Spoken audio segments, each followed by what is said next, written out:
How do I think the pyramids were built? To be honest, I have no answer to that question. And anybody who tells you that he or she knows how the pyramids were built are not telling the truth, because we don't know. We don't know. But he found evidence of deliberate burial in a very complicated, difficult cave system, which you can hardly access. The archaeological establishment descended on him like a ton of bricks and tried to find all kinds of reasons why it couldn't possibly be. Did you know about the mysterious Osiris shaft hidden away on the Giza Plateau? This intriguing archaeological site, tucked away from the more famous Great Pyramids and the Sphinx, has a story that's slowly been coming to light over the years. While the big monuments grabbed all the early attention, the Osiris shaft waited quietly for its turn in the spotlight. Would it be fair to say that there's an element of a rediscovery of a lost technology from the past? I think it would be fair to say that, yes. It wasn't just another hole in the ground. This shaft held secrets of ancient Egyptian civilization and their religious practices that were only beginning to be uncovered.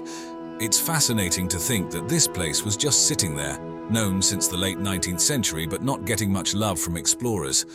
They were all dazzled by the pyramids and Sphinx. I don't know how they did it. All I know is they did it. I don't think anybody knows how they did it, how they lifted those stones, how they brought them up to that level. I think we're looking, again, at a lost technology. But as it turns out, the Osiris shaft had its own tale to tell, one that required a bit of patience to fully appreciate. Enter the 1990s and things started to change. That's when Zahi Hawass, a name many of you might recognize, took the reins and decided it was time to give the Osiris shaft the attention it deserved. Under his guidance, a thorough exploration began, peeling back the layers of its complex architecture. What they found was a marvel, a glimpse into the depth of Egyptian religious thought and engineering prowess.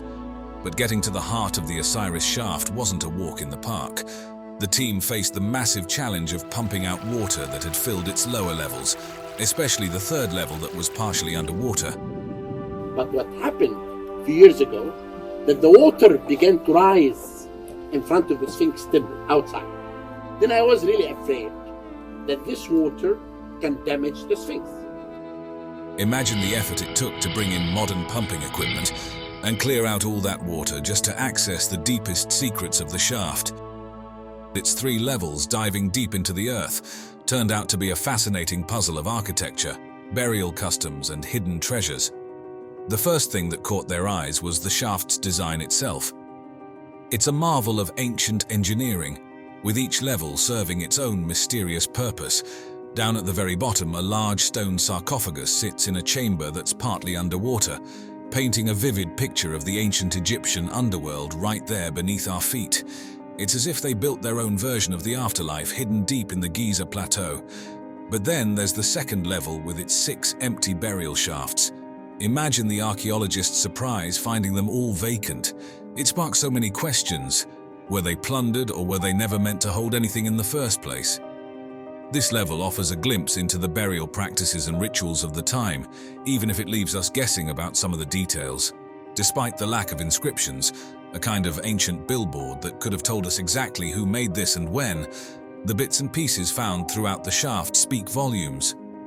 Pottery shards, fragments of stone vessels, and other small artifacts serve as breadcrumbs leading us back in time, suggesting that the Osiris shaft might hail from the New Kingdom period. It's like detective work, where every clue helps build a case for when this incredible structure came into being. But perhaps the most touching finds were the mummified remains tucked away in the smaller chambers around that central sarcophagus. It's one thing to study the grand monuments and temples, but it's another to come face to face with the people themselves. Analyzing these remains gives us a rare peek into the lives of those who once walked the streets of ancient Egypt, what they ate, how they lived, and maybe even how they died. Let's talk about Osiris for a moment. He's not your average deity, he's the ancient Egyptian god of the afterlife, death, and rebirth. The story goes that Osiris was betrayed by his brother Set, leading to a saga of death, dismemberment, and a resurrection that sounds like it came straight out of a blockbuster movie. His wife Isis put him back together and brought him back to life. Osiris's story is a cornerstone of Egyptian mythology, embodying the eternal cycle of life, death, and rebirth. And guess what? The Osiris shaft is like a three-dimensional tribute to this epic tale. Down in the depths of the shaft, there's this chamber filled with water that's believed to represent the underworld. Imagine standing there in front of a large stone sarcophagus that's meant to symbolize Osiris's tomb. It's not just a tomb, it's a symbol of his journey through death and his role as the ruler of the afterlife. But why build such a place? Well, one theory is that the Osiris shaft was a venue for initiation rites. Think of it as a spiritual boot camp where participants would undergo trials, symbolizing death and rebirth, much like Osiris did. These rites weren't just for show. They were believed to impart secret knowledge and bring about a spiritual transformation in the initiates. Some even speculate that the shaft's design was guided by the stars, aligning with celestial bodies that the ancient Egyptians associated with Osiris and the afterlife. It's as if the shaft was a bridge between Earth and the heavens, a physical representation of the soul's journey after death. What's truly fascinating is how the physical structure of the Osiris shaft and the artifacts found within echo the ancient texts like the Pyramid texts and the Book of the Dead. These texts offer a glimpse into the Egyptian view of the afterlife, complete with references to water, boats, and, yes, the significance of sarcophagi. It's like the shaft is a stone-bound version of these ancient scrolls, a tangible connection to the beliefs and rituals of a civilization long gone. Buried deep within the limestone bedrock, the Osiris shaft, it's a three-level maze that masterfully blends practicality with a touch of the mystical. Let's dive into what makes the architecture and structure of the Osiris shaft so fascinating. First off, the way this shaft was designed and built is nothing short of amazing. It shows just how advanced the ancient Egyptians were in their planning and building techniques. The precision with which they carved out these chambers from the bedrock really makes you wonder about their deep understanding of the earth beneath them. At the entrance, you're greeted by a rectangular opening that starts your descent into the depths. This isn't just a hole in the ground, it's a carefully carved vertical shaft dropping down about 10 meters. Imagine the effort it took to remove all that limestone, using tools made from harder stones and metals, and even ropes and wooden scaffolding. It's a testament to their engineering skills. The first chamber you hit is pretty modest. No flashy decorations or treasures, but its simplicity might have been the point. It's like a waiting room or a space for getting ready for something more profound down below, maybe even for some kind of purification rites. But the real intrigue starts when you go deeper to the second level. Here, there's another shaft leading down another 20 meters, and this chamber is a bit more complex.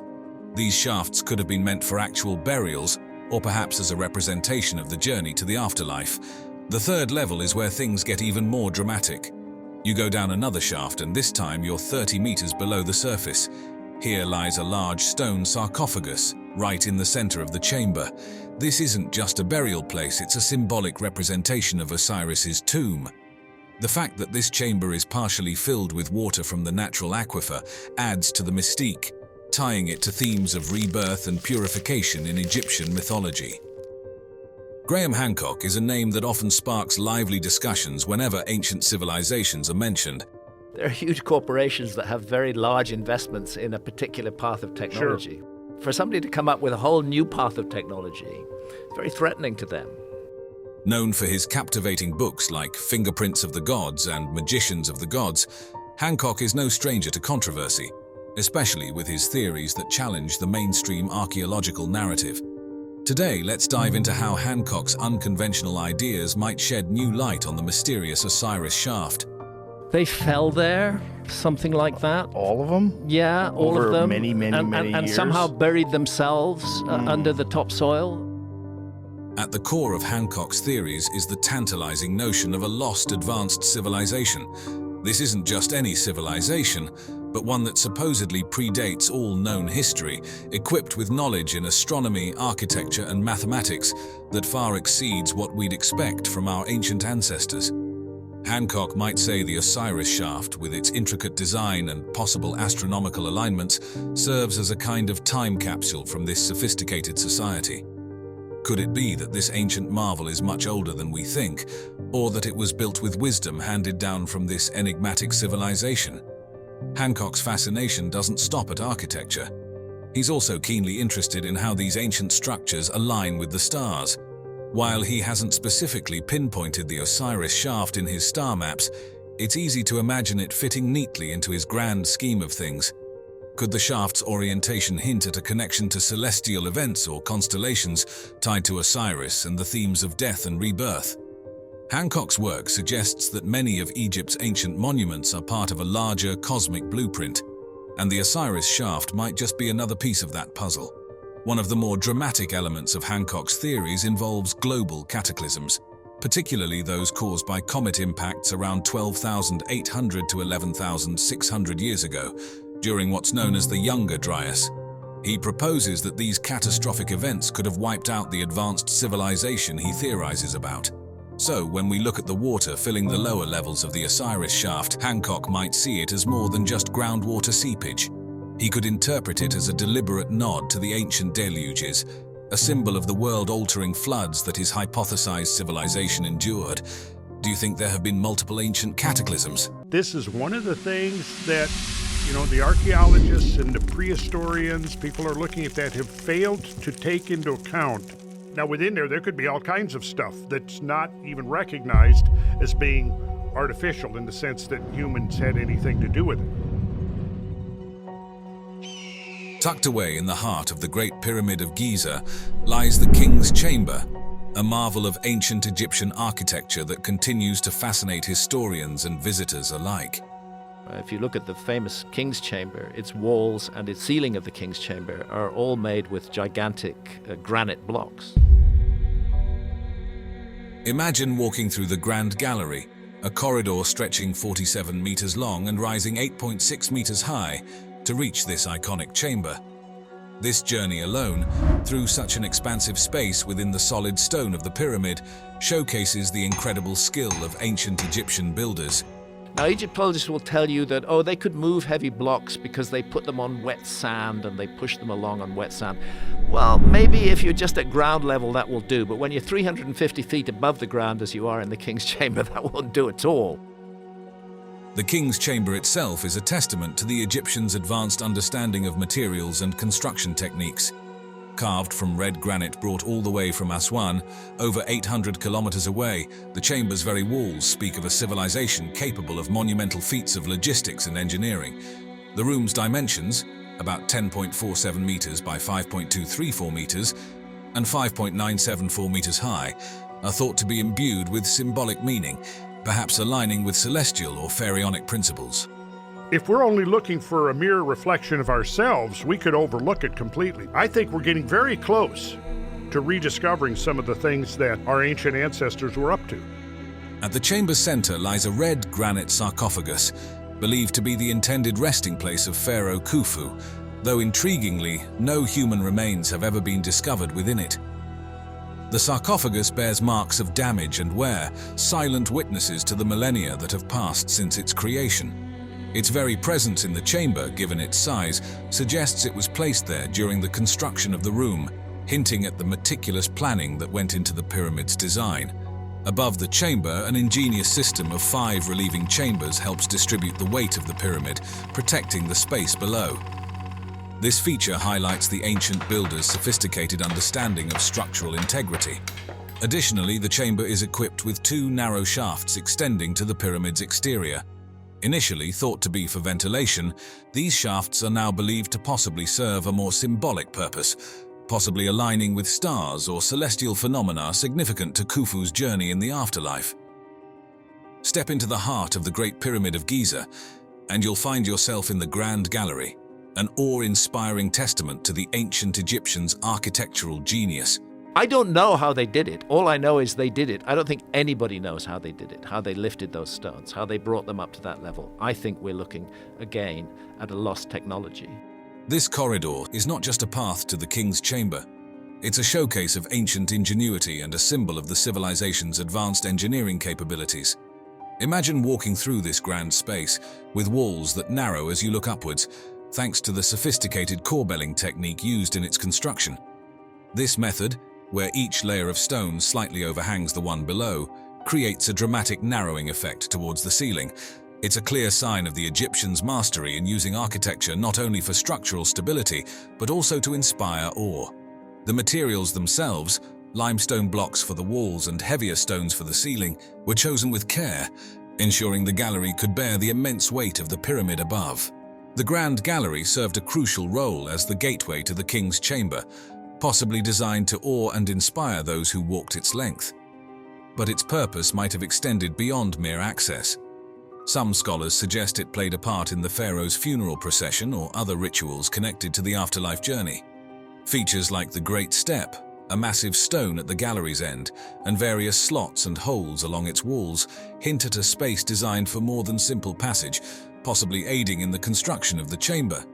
Moving on to another fascinating marvel of the pyramid, the Queen's Chamber. It holds mysteries that have puzzled scholars and enthusiasts for centuries. Despite its regal name, it's widely believed that this chamber was never intended as a final resting place for a queen. The lack of any burial artifacts and its distinctive features have sparked endless speculation about its true purpose.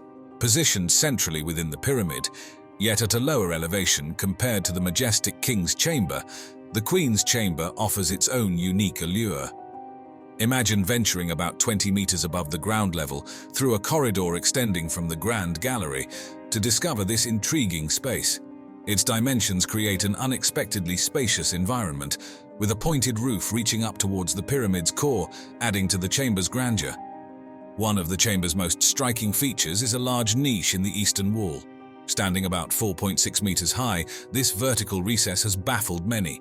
Was it intended for a statue serving a symbolic or ritualistic purpose, or does it hold a deeper meaning related to the pharaoh's journey in the afterlife? The construction technique of the chamber's roof, using corbelled layers of stone that create an inverted V-shape, mirrors the design seen in the king's chamber, suggesting a deliberate architectural choice to ensure stability and perhaps to bear symbolic weight. Theories about the chamber's purpose are as varied as they are fascinating. Some suggest it was used for rituals related to the pharaoh's rebirth or regeneration, with the niche possibly housing a statue or symbolic object. Others propose that its location and design might reflect ancient Egyptian cosmological beliefs or serve a more mundane purpose, like distributing the pyramid's weight or housing a statue of the deceased in a serdab-like arrangement. Recent technological advances have opened new doors in understanding the Queen's Chamber. Non-invasive techniques like infrared thermography and muon radiography have been employed to peek behind the chamber's walls, searching for unknown cavities or clues to its construction and purpose. Within the Great Pyramids lays another mystery. Its air shafts and the subterranean chamber, features as fascinating as they are puzzling. The air shafts, narrow corridors carved into the stone, stretch from the king's and queen's chambers to the pyramid's exterior. These aren't your average architectural elements. Their design, discovery, and speculated purposes are a treasure trove of intrigue and speculation. First off, these air shafts are tiny, just about 20 by 20 centimeters, too narrow for any human to pass through. They zigzag with precision towards the heavens, pointing to specific regions in the sky that held great significance in ancient Egyptian cosmology. Discovered in 1872 by the engineer Wayman Dixon, the shafts from the Queen's Chamber were a late find in the pyramid's history, adding layers to the mystery surrounding this ancient wonder. Originally thought to ventilate the chambers, this idea doesn't hold up for the Queen's Chamber shafts, which don't quite reach the exterior. Instead, the prevailing theories are far more mystical. Some believe these shafts were aligned with stars or constellations like Orion and Sirius, linking the pharaoh with the gods of the afterlife. The intrigue doesn't end there. With modern tech, robotic cameras probe these shafts, uncovering doors and chambers within, deepening the mystery. What were these ancient engineers up to?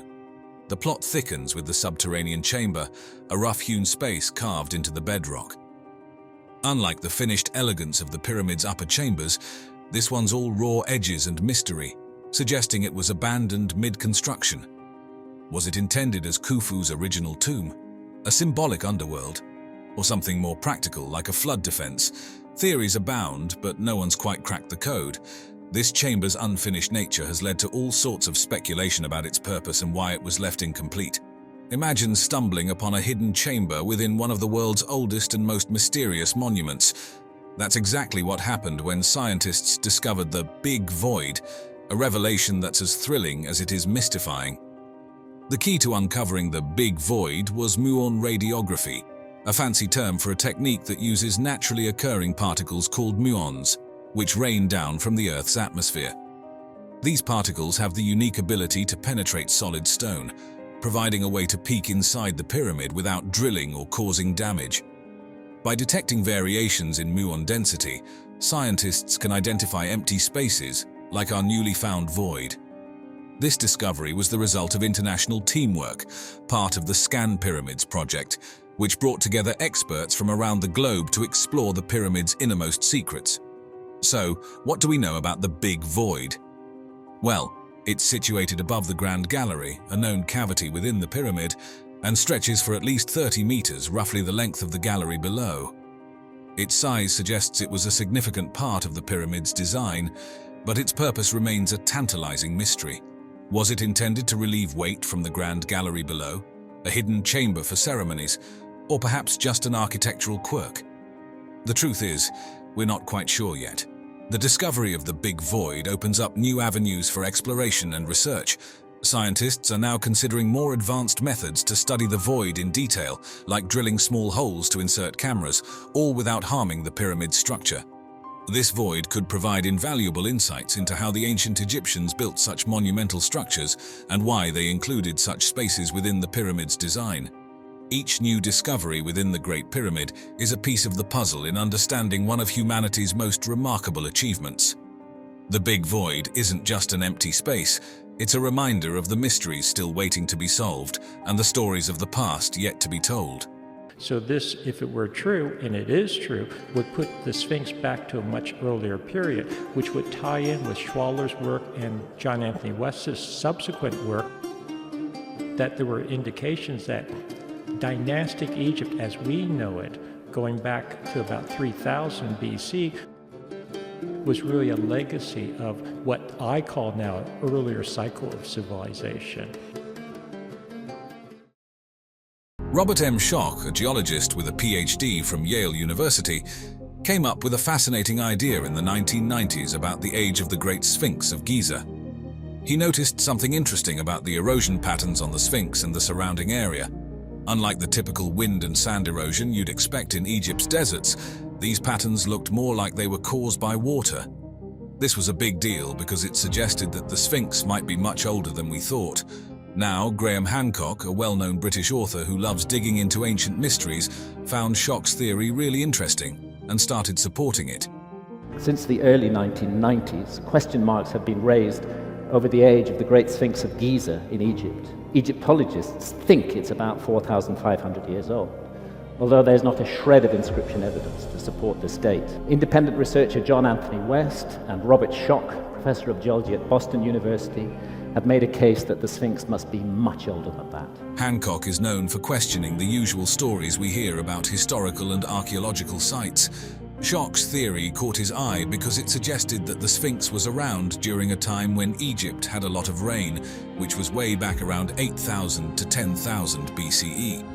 This idea of heavy rainfall leading to the erosion we see on the Sphinx today is really cool, but also quite controversial.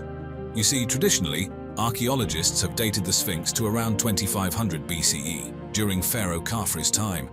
They base this on where the Sphinx is located in the Giza pyramid complex and how it looks compared to other stuff from that period. But if Schoch is right and the Sphinx was actually built when it was much wetter in Egypt, then it could be thousands of years older than we thought, maybe even dating back to the Neolithic era. That's a pretty big shake-up in how we think about ancient Egyptian history. To put it bluntly, the Sphinx did not originate with Khafre in the 4th dynasty, and really the beginning of my serious work and career looking at ancient civilizations. Instead of the typical wear and tear you'd expect from wind and sand in a desert, the Sphinx had features like deep cracks, wavy lines on its limestone walls, and smooth, rounded edges. These are the kinds of things you usually see with water erosion, not wind or sand. Now, the Sphinx is made out of limestone, which is pretty easy for water to wear down. And what's interesting is that this limestone is made up of different layers, some harder than others. Schoch saw that the water erosion affected these layers in a way that you wouldn't really see if it was just wind and sand doing the damage. But here's where it gets even more intriguing. Schoch looked at the climate history of the Sahara Desert and the Giza area and found out that way back between 10,000 and 5,000 BCE, this place wasn't the dry desert we know today.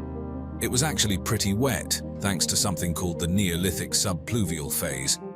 We know there were ultra-hyper-arid Sahara conditions on the Giza Plateau for the last 5,000 or so years. And this ties in with the origins of civilization, according to the standard story, which is that civilization began between 4,000 and 3,000 BCE. This was a time when there was a lot more rain. So Schoch thinks that this rainy period might have caused the kind of water erosion we see on the Sphinx, suggesting it's much older than we thought, maybe even dating back to these wetter times. This goes against the usual dating of the Sphinx to around 2500 BCE during Pharaoh Khafre's reign, based on its style and where it's located in the Giza pyramid complex. Schoch's idea definitely shakes things up in terms of how we think about the Sphinx's age. So Robert Schoch didn't just look at the Sphinx in isolation when he was thinking about this whole water erosion idea. He actually compared the wear and tear on the Sphinx with other ancient limestone sites that had been exposed to a lot of rain. This was his way of checking if what he saw on the Sphinx matched up with known patterns of water erosion elsewhere. It's like looking at different worn-out jeans to figure out if they got ripped from climbing trees or just from washing them a lot. He found sites with a clear historical background where they knew for sure that rain had done its thing over the years. When he looked at these places, he noticed that the erosion patterns were quite similar to what he was seeing on the Sphinx. This kind of bolstered his argument that the erosion on the Sphinx could really be from water, not just wind or sand. You look at the evidence, and that's really where I was coming from. But my point is that even in the late 1980s, early 1990s, when I first got involved with this, if I looked at it critically, the evidence was not that definitive for the age of the Sphinx. Schoch's approach was pretty comprehensive. He wasn't just a geologist looking at rocks. He was also considering the weather patterns from thousands of years ago and what archaeologists were saying about these ancient sites. It's like he was piecing together a big jigsaw puzzle from different fields of study. But of course, there are always different sides to a story.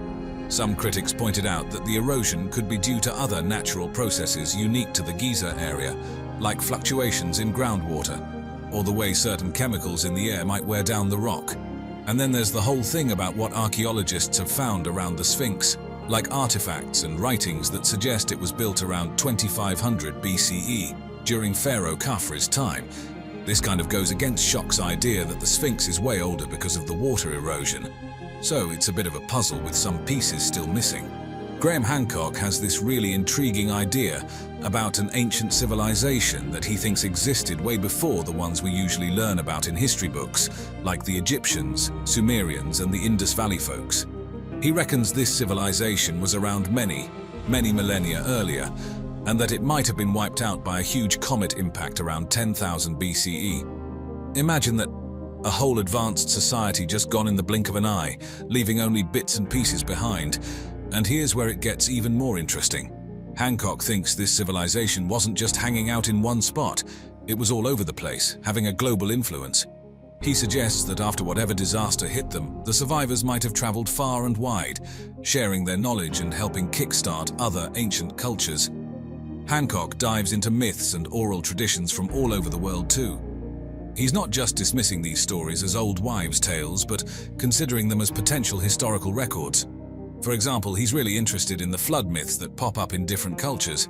He thinks these might be a collective memory of a real event that had a huge impact on this lost civilization.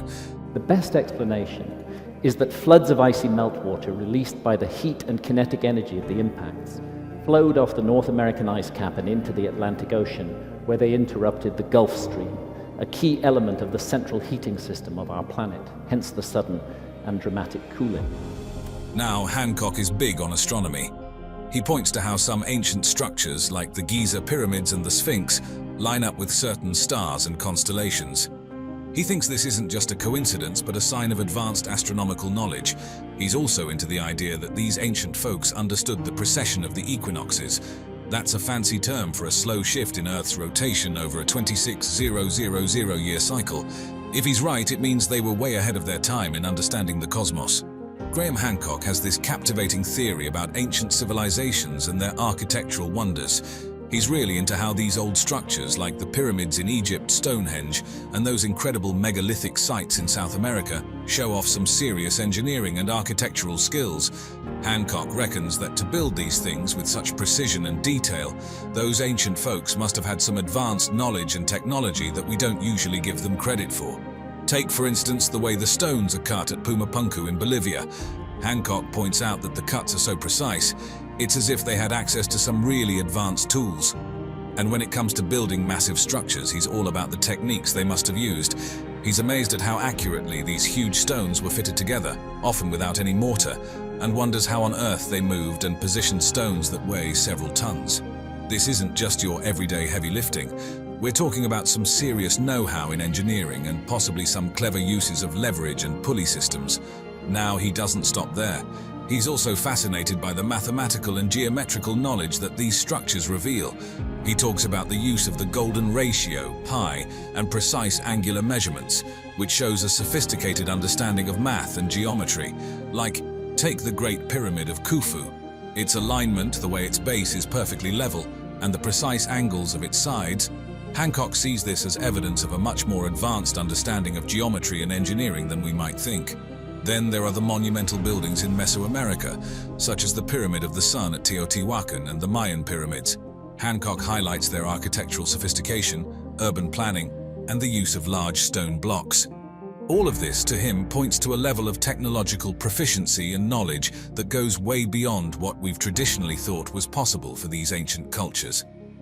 In a nutshell, Hancock is looking at these ancient structures and saying, hey, there's more to the story here. He's suggesting that these civilizations had a depth of knowledge and skill in construction, engineering, and mathematics that challenges our conventional understanding of ancient history. It wasn't something the Maya made up. The Olmecs used that same symbolism. So the Mayan calendar is actually an Olmec calendar. And if we then consider the possibility that the Olmecs may just be the latest, the earliest surviving manifestation of that calendar, it could go back. Then there's Teotihuacan in Mexico. Hancock looks at the layout of this ancient city and sees a kind of mirror image of our solar system's planetary orbits. To him, this suggests that the people who built Teotihuacan had a pretty detailed knowledge of astronomy and space. Stonehenge in England is another example. Hancock thinks it was used as an astronomical observatory because of how it aligns with the solstices. He sees this as further evidence that ancient people understood celestial movements really well. And let's not forget about the Pyramid of Kukulkan at Chichen Itza. During the equinoxes, this pyramid casts a shadow that looks like a serpent. Hancock sees this as a sophisticated way of tracking the sun's path, again showing an advanced understanding of astronomy. Hancock also dives into the idea of precession, which is this slow wobble in Earth's rotation that takes about 26,000 years to go full circle. He looks at how the Giza pyramids align with Orion's belt, and how the Sphinx lines up with the Leo constellation during what's known as the Age of Leo, around 10,500 BCE. He thinks these alignments aren't random but deliberate, showing that the people back then understood this complex astronomical phenomenon. So, in a nutshell, Hancock is really into the idea that ancient structures around the world weren't just built for the heck of it. He believes they were deliberately aligned with stars, constellations, and celestial events, showing that ancient civilizations had a much deeper understanding of astronomy than we usually give them credit for. Definitely a hall of records containing a sort of time capsule from a forgotten episode in human history. What is concealed there touches on the fundamental mystery, the mystery of the immortality of the human soul. The concept of the Hall of Records is an intriguing blend of mysticism, archaeology, and speculative history, largely stemming from the visions of Edgar Cayce and the theories of Graham Hancock. Edgar Cayce, known as the Sleeping Prophet, was an American clairvoyant who claimed to access a wealth of knowledge in a subconscious state. During his trance-like states, Cayce spoke of a Hall of Records, a repository containing the wisdom and history of a long-lost civilization, believed to be Atlantis. This mythical island nation, famously mentioned in Plato's dialogues, was, according to Cayce, a hub of advanced technology and spiritual knowledge. Casey had no apology for the limits of his psychic ability, though he continued to make world predictions. He never considered himself a prophet. Casey's visions placed one of these halls beneath the Sphinx in Egypt, suggesting it held records from Atlantis, including cosmic knowledge and advanced technologies. He also mentioned two other locations, one underwater near the Bahamas and another in the Yucatan region, linked to the ancient Maya. His description of Atlantis painted it as an advanced civilization, aware of its impending doom, who created these halls to preserve their knowledge for posterity. Enter Graham Hancock, a writer known for his alternative historical narratives. Hancock has been deeply interested in the Hall of Records, seeing its potential discovery as supporting evidence for his theories of a prehistoric advanced civilization. I think the key thing is we're looking at technologies that are not the same as ours. Yes. And that's yes, partly that's the why point. archaeologists can't see them, because they're looking for us in the past, and they're not open to the possibility that there are whole other kinds of technology that could be used. He believes this civilization existed during the last ice age and was lost to a global cataclysm. For Hancock, the Hall of Records isn't just a mythical concept, but could be a real repository of lost knowledge. He speculates that it might contain detailed astronomical data and advanced technologies that could challenge our understanding of ancient civilizations. Hancock's theories suggest that such a discovery could bridge the gap between myth and historical fact, providing tangible proof of a once globally influential civilization with profound knowledge in astronomy and architecture. We're looking at the clues that lead to specific locations. That shaft which led to that doorway was always a clue. The opening of that shaft was sealed until 1872. The last 5 inches of stone over the mouth of that shaft had been left deliberately in place. Now moving on, the discovery of the sunken city of Thonis-Heracleon off the coast of Egypt has been a remarkable window into the past, unveiling a wealth of information about the ancient world. Located strategically near the canopic mouth of the Nile, north of Abu Qir Bay, Thonis-Heracleon was a pivotal maritime hub. Its position was crucial for navigation and commerce, bridging the Nile River with the vast Mediterranean Sea. The city, with its natural harbor shielded by a chain of islands, thrived as a major port, a testament to its urban and architectural prowess as indicated by the remnants of a network of canals, docks, and temple complexes. Rediscovered in the early 2000s, Thonis-Heracleon had been submerged and lost for centuries before French underwater archaeologist Frank Goddio and his team, employing advanced techniques like sonar scanning, brought it back to light. This monumental discovery, made in collaboration with the Egyptian Ministry of Antiquities, ensured that the findings were well documented and preserved. The utilization of cutting-edge technology in underwater archaeology has been pivotal in mapping the city's layout and recovering artifacts, offering us a clearer picture of its past. Dating back to at least the 12th century BC, Thonis-Heracleon was more than just a city. It was a bustling hub during its heyday in the late Pharaonic and early Greco-Roman periods. As a significant commercial center, it played an integral role in the Mediterranean trade network, dealing in goods like grain, papyrus, precious metals, and spices. But its significance wasn't limited to trade alone. The city was a cultural melting pot, blending Egyptian, Greek, and Roman cultures. This amalgamation was reflected in the diverse range of artifacts unearthed, including statues and inscriptions, showcasing various artistic styles and cultural influences. The city's religious significance cannot be overstated. With its large temples and sanctuaries dedicated to numerous Egyptian gods and goddesses, Thonis-Heracleon was a spiritual beacon, especially known for hosting the annual Mysteries of Osiris rituals. Politically too, it was a powerhouse, serving as a primary entry point for foreign diplomats and traders to Egypt, and playing a crucial role in international relations. Its administrative significance was also marked, given its role in tax collection and governance. The Society for American Archaeologists claimed that they could absolutely for certain be sure that there was no lost civilization during the Ice Age. They knew it was a fact, and if there had been any civilization, they would have found it, and they would have published it. The archaeological treasures unearthed from the sunken city of Thonis-Heracleon have been absolutely incredible, each offering a unique glimpse into the life and times of this ancient Egyptian city. For starters, the discovery of over 64 ancient shipwrecks is remarkable. It's not just the number that's impressive, but also their state of preservation. These wrecks are like time capsules, giving us a real sense of the maritime activities that once buzzed in this port. They tell us about the shipbuilding techniques of the era, how these vessels were designed, constructed, and the materials used. The diversity of ships, from grand cargo vessels to smaller boats, paints a picture of a bustling harbor engaged in a wide range of maritime endeavors, and the cargo remnants, including amphorae and various trade goods, speak volumes about Thonis-Heracleon's extensive trade network. Then, there are the anchors, about 700 of them. This is unheard of in underwater archaeology and speaks to the sheer scale of the port's operations. The size and design of some of these anchors suggest they were used by large, heavy ships, showcasing the port's capacity and technological prowess at the time.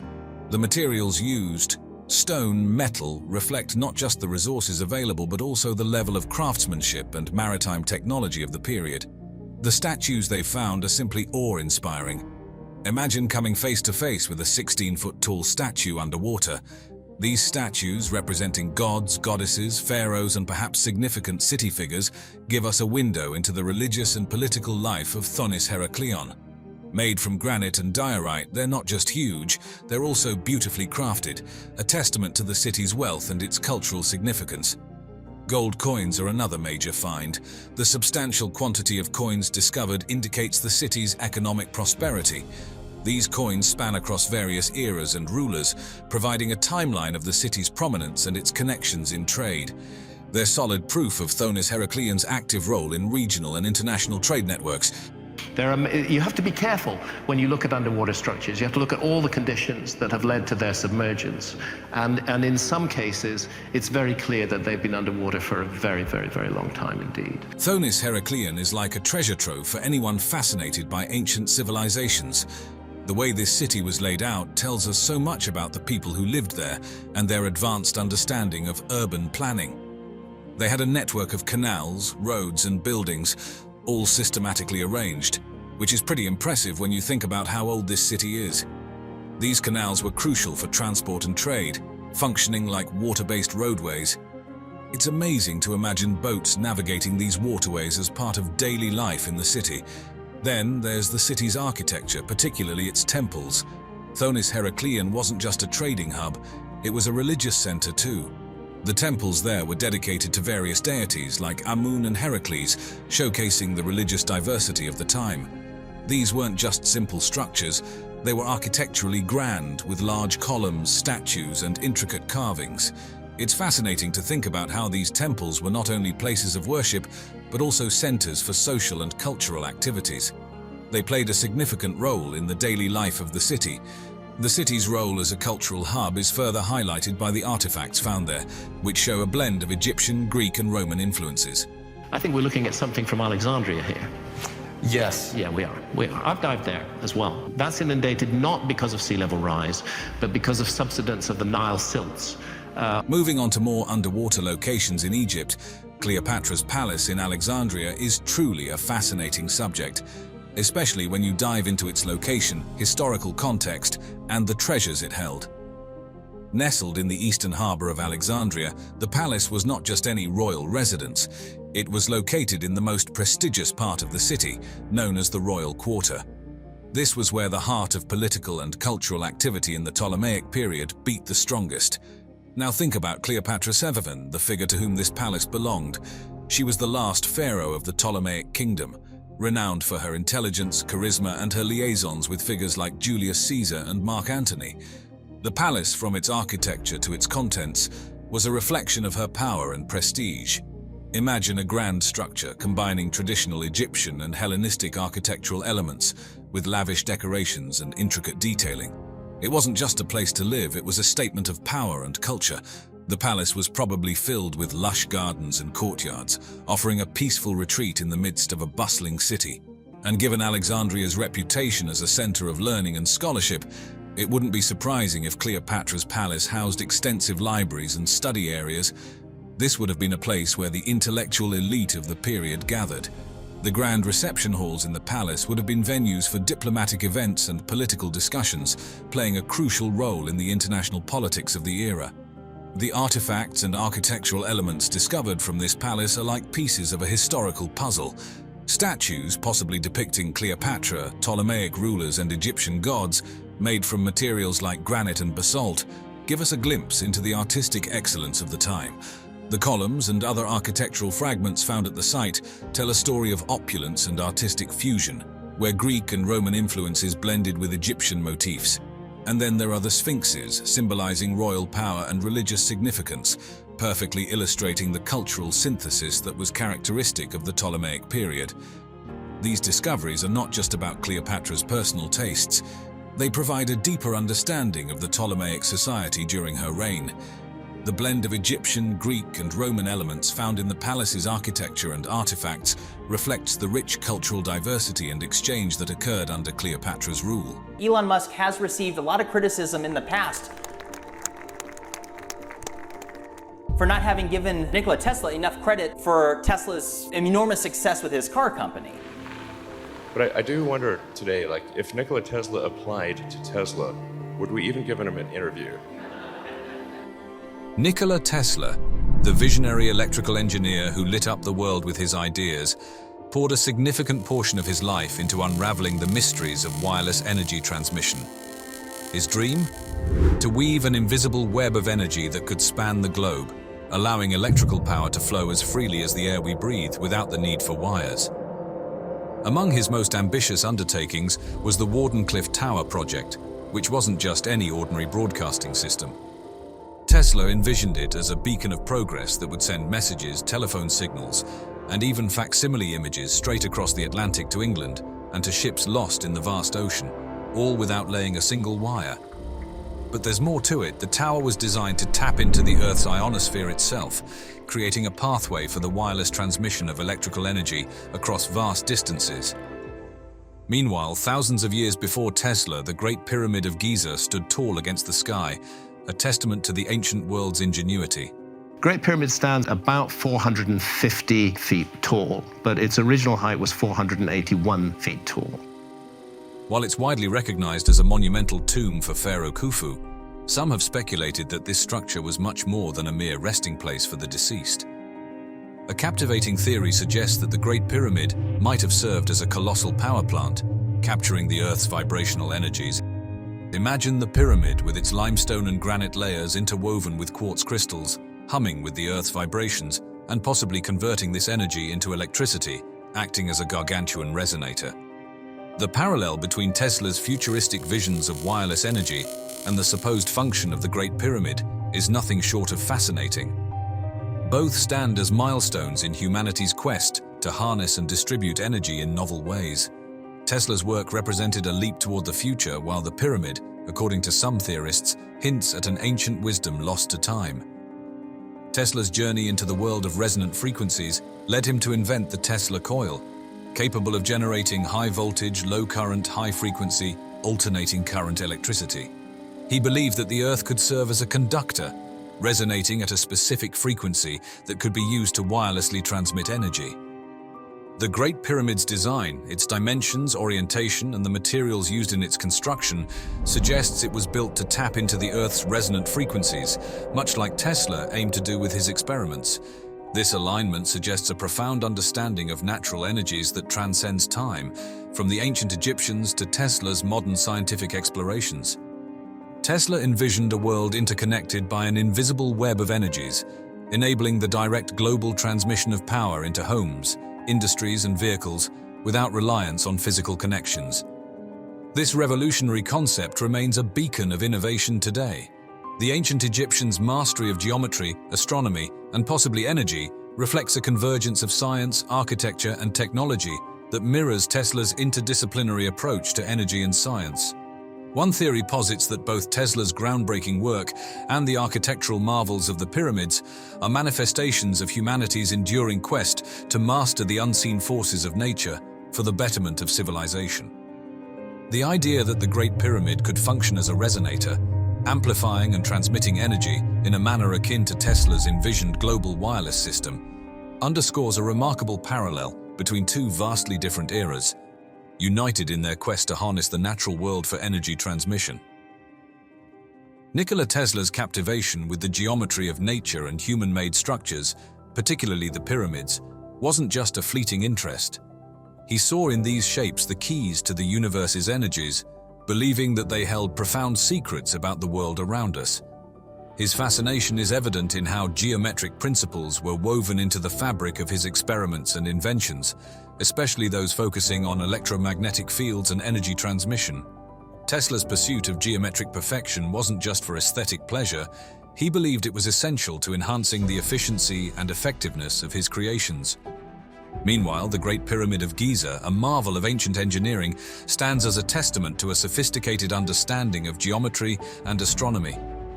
Its precise alignment with the cardinal points and its slope, echoing the golden ratio, suggests that its builders possessed a deep knowledge of the world that rivals modern understanding. This pyramid, according to some theories, might have been more than just a grand tomb. It could have been an advanced machine designed to harness the Earth's energies. Such a notion aligns seamlessly with Tesla's lifelong mission to tap into and utilize the planet's natural forces. Tesla's deep respect for the numbers 3, 6, and 9, which he considered profoundly significant to the universe's structure, finds an intriguing parallel in the dimensions of the Great Pyramid. These numbers appear repeatedly, not just as measurements, but in the relationships and proportions that define the pyramid's architecture. It's as if both Tesla and the ancient Egyptians were tuned into a universal harmony, expressed through these sacred numbers. The comparison between Tesla's Wardenclyffe Tower and the Great Pyramid is particularly striking. Despite the vast differences in time and culture that separate their creators, both structures are thought to have been conceived with a similar purpose in mind: to harness and manipulate the Earth's natural energies for the betterment of humanity. Tesla's vision for the Wardenclyffe Tower as a means to distribute wireless energy globally mirrors the speculated function of the Great Pyramid as a giant resonator or capacitor, capable of accumulating and directing the Earth's electromagnetic forces.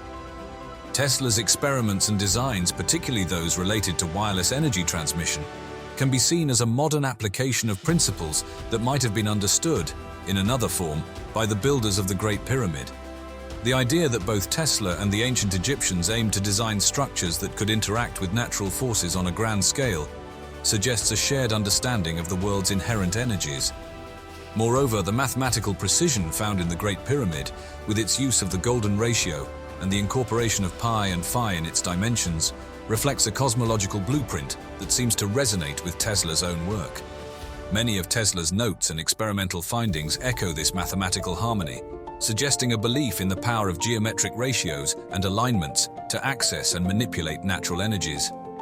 As we delve into the connections between Tesla's work and the Great Pyramid, it becomes clear that both represent a profound quest to understand and harness the energies of the natural world. Through their legacy, we are reminded of the timeless pursuit of knowledge and the power of geometric harmony in unlocking the secrets of the universe. Diving deep into the heart of the Great Pyramid of Giza, researchers and visitors alike have been captivated by its internal chambers' remarkable acoustic properties. Sounds within these ancient stone walls are not merely heard, they are felt, resonating deeply as if the pyramid itself is singing. This acoustic marvel suggests that the ancient Egyptians might have possessed an advanced understanding of acoustics, rivaling even that of modern concert hall designers.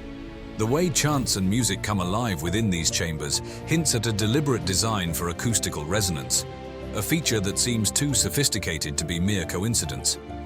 Parallel to the acoustic wonders of the Great Pyramid, Nikola Tesla, a name synonymous with groundbreaking advancements in electricity and electromagnetism, ventured into the realm of acoustics.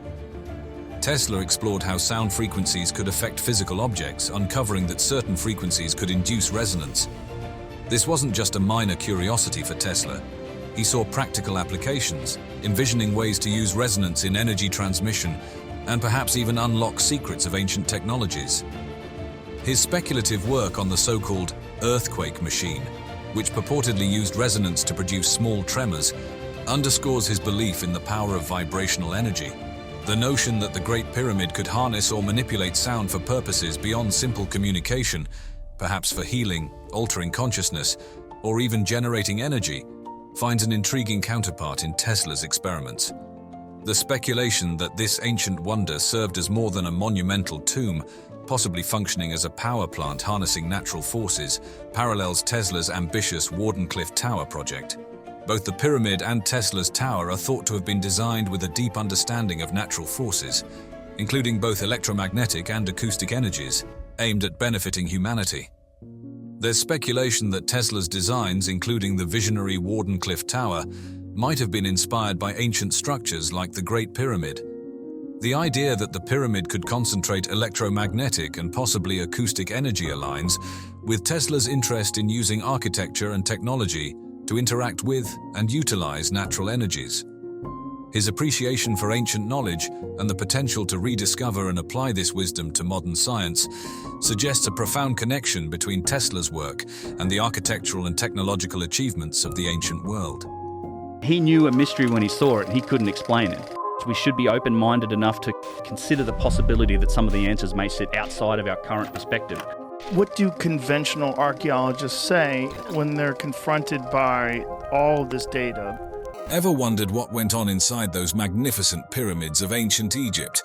Well, buckle up, because we're about to delve into the fascinating world of the ancient pyramid texts. These inscriptions carved onto the pyramid walls around 2400 to 2300 BCE are like a window into the hearts and minds of the people who built these incredible structures. These texts weren't just random scribbles, they were meticulously crafted during a pivotal period in Egyptian history, the twilight of the Old Kingdom. This era is famous for the iconic pyramids, those towering tombs for pharaohs. The pyramids themselves are a testament to the Egyptians' architectural genius and their deep understanding of math and engineering. But the pyramid texts are more than just historical footnotes. They're the earliest known religious writings from Egypt, offering a glimpse into the beliefs and practices of this ancient civilization. They're like cultural snapshots showing how art, architecture, and religion were all woven together. The pyramids themselves were seen as the ultimate expression of both religious devotion and the pharaoh's supreme power. Speaking of power, the pharaohs of the Old Kingdom weren't just seen as leaders, they were considered living gods. This concept of divine kingship was the glue that held society together, justifying the pharaoh's absolute authority. The pyramid texts are all about this. They're basically spells and instructions meant to help the pharaoh navigate the afterlife and join the gods, further solidifying the idea of their godlike status. Imagine a society where the pharaoh is at the top of the pyramid, wielding immense power. That's exactly what the Old Kingdom was like. This centralized system allowed them to mobilize the massive resources and manpower needed to build the pyramids. It also meant the government had a tight grip on things, controlling people and resources to a great extent. But running a complex society like this wasn't a walk in the park. It required a well-oiled bureaucratic machine, and that's what the Egyptians had. This network of officials kept things running smoothly, organizing labor, managing resources, and handling the countless details of daily life. It was a sophisticated system for a sophisticated society. We've talked about the cultural significance of the pyramid texts and the social structure of the Old Kingdom, but how did they manage to pull off such massive building projects? Building a pyramid wasn't like putting together a piece of IKEA furniture. It required serious resources and manpower. Imagine this: hauling giant blocks of stone, transporting them for miles, and feeding a whole army of workers for years on end. That's what the Egyptians had to do to build the pyramids. It was a massive undertaking, requiring a well-oiled economic engine. Here's where things get interesting. Contrary to popular belief, the pyramids weren't built by slaves, but by a paid workforce. These workers were likely skilled laborers, artisans, and even seasonal workers, and they were treated pretty well. We found evidence of medical care, food, and even some form of compensation. So how could they afford all this? The answer lies in a concept called economic surplus. Basically, they had enough resources left over after taking care of basic needs like food and shelter to invest in these grand projects. This surplus came from their mastery of agriculture thanks to the Nile River's annual floods. These floods enriched the land and allowed them to grow more food than they needed to survive, freeing up people to work on other things like, you guessed it, building pyramids. But the pyramids are more than just piles of stone, they're symbols too. Many believe they represent the rays of the sun, a pathway for the pharaoh's soul to reach the heavens. This symbolism is deeply connected to the pyramid texts, which are filled with references to the sun god Ra. It all goes back to the Egyptians' belief system, where religion, royalty, and the universe were all interconnected. Speaking of connections, the pyramid texts are like the great-grandparents of later Egyptian religious texts. They paved the way for things like the coffin texts and the Book of the Dead. These later texts show how Egyptian beliefs evolved over time, adapting and becoming more accessible to people beyond just the pharaohs. So we've explored the economic engine behind the pyramids and the deeper meaning they hold. But let's not forget the pyramids themselves. They weren't just giant piles of stone. They were meticulously designed and built with a specific purpose in mind. Imagine these pyramids as giant tombs, built to house the bodies and possessions of pharaohs after they passed away. But they weren't just storage units. They were designed to help the pharaoh's soul on its journey to the afterlife, and that's where the pyramid texts come in. These inscriptions were like a guidebook for the pharaoh's soul, offering spells and protection every step of the way. The most famous pyramid containing these texts belongs to Unas, the last ruler of the 5th dynasty. His pyramid, located in Saqqara, was the first to include these inscriptions, paving the way for future pharaohs to follow suit. Think of it like a new trend. Once Unas did it, other pharaohs like Teti, Pepi I, and even Pepi II decided they wanted pyramid texts too. These texts weren't just scribbled on any old piece of papyrus. They were painstakingly carved into the very walls of the pyramids by skilled artisans. Imagine the dedication and precision it took to etch those intricate hieroglyphs into stone. This not only shows the skill of the craftsman, but also highlights the importance of the texts themselves. They were considered so sacred and valuable that they deserved a permanent and prominent place within the pyramids. Speaking of sacredness, these texts were like the holy scripts of their time. They contained spells, prayers, and hymns, all designed to ensure the pharaoh's safe passage to the afterlife and even his transformation into a god. The fact that they were placed inside the pyramids, which were themselves seen as sacred spaces, further emphasizes their importance. But here's the interesting part. Initially, these texts were an exclusive club. Only the pharaohs got to enjoy their benefits, further solidifying their divine status in society. It kind of reflects the hierarchical structure of the time, where access to certain religious practices and texts was restricted to the privileged few. However, things eventually changed. Over time, the concepts and spells found in the pyramid texts started to trickle down to the broader Egyptian population. This led to the development of the coffin texts, and later the famous Book of the Dead. These later texts mark a turning point, making spells and rituals for the afterlife more accessible, not just for the pharaohs, but for regular people too. So the pyramid texts, originally exclusive to the pharaohs, became the seed for a more democratic approach to the afterlife in ancient Egypt.